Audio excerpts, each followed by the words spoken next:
అందరికీ నమస్కారం. నేను మెరుగు Sridhar. Please like, subscribe political link. దయచేసి క్షమించండి. చాలా రోజులు వీడియోస్ రాలేదు. మళ్ళీ వీడియోస్ రెగ్యులర్‌గా వస్తాయి. Please like, share, subscribe political link.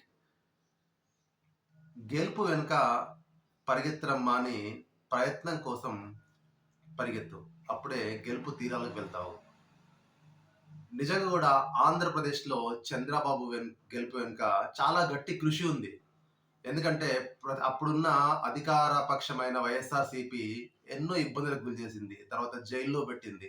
అయినప్పటికి గూడా మొక్కవోని పట్టుదలతో చంద్రబాబు నాయుడు ఈరోజు ఆంధ్రప్రదేశ్‌ను అధికారంలో తెచ్చాడు.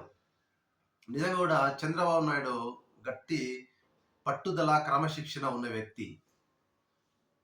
అదేవిధంగా తెలంగాణలో చంద్రబాబు పార్టీని మళ్ళీ నిర్మాణం చేస్తున్నాడంటే అవుననే సమాధానాలు వినబడుతున్నాయి. ఎందుకంటే మనము గడిచిన రోజుల్లో చూస్తే అరికెపూడి గాంధీ, తర్వాత ప్రకాష్ గౌడ్, తుమ్మల నాగేశ్వరరావు మరియు ఓల్డ్ టీడీపీ బ్యాచ్ అంతా కూడా చంద్రబాబును కలవడం చర్చనీయాంశమైంది. ఎందుకంటే తెలంగాణలో టీడీపీకి మంచి క్యాడర్ ఉంది. ఒక హైటెక్ సిటీ నిర్మాతగా, ఒక సైబరాబాద్ నిర్మాతగా చంద్రబాబు మంచి డెవలప్ చేశాడు. ఒక విజన్ 2020తోనే ఆ రోజు హైదరాబాద్‌ని డెవలప్ చేసిన తీరు చాలా గర్వకారణం మనందరికి ఈరోజు కూడా. ఆ రోజు 2020 అంటే చాలా మంది నవ్వారు. కానీ ఈరోజు 2020 మనకు సైబరాబాద్ ఆ ఏరియాలో కనబడుతుంది.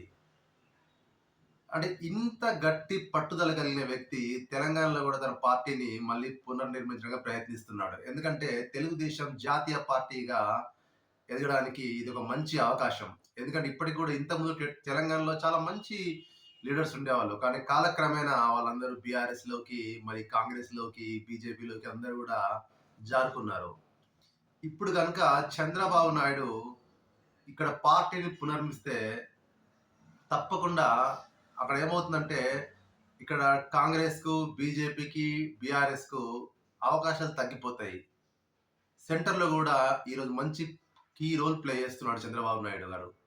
తప్పకుండా ఫ్యూచర్‌లో కూడా ఇక్కడ కూడా సీట్స్ గెలుచుకుంటే చాలా ముందుకెళ్ళే ప్రయత్నం చేస్తారు తెలుగుదేశం క్యాడర్ కూడా. మరి ఇంకోటి కూడా మాజీ మంత్రి మల్లారెడ్డి కూడా తెలుగుదేశంలో చేరి తెలుగుదేశం అధ్యక్షునిగా బాధ్యతలు తీసుకుంటున్నారంటూ కొన్ని మనకు వార్తలు గుప్పుమంటున్నాయి. వేచి చూద్దాం. నిజంగా తెలంగాణలో తెలుగుదేశం ఏ విధంగా పునర్నిర్మిస్తారో వాళ్ళు మనం వేచి చూడాల్సిందే.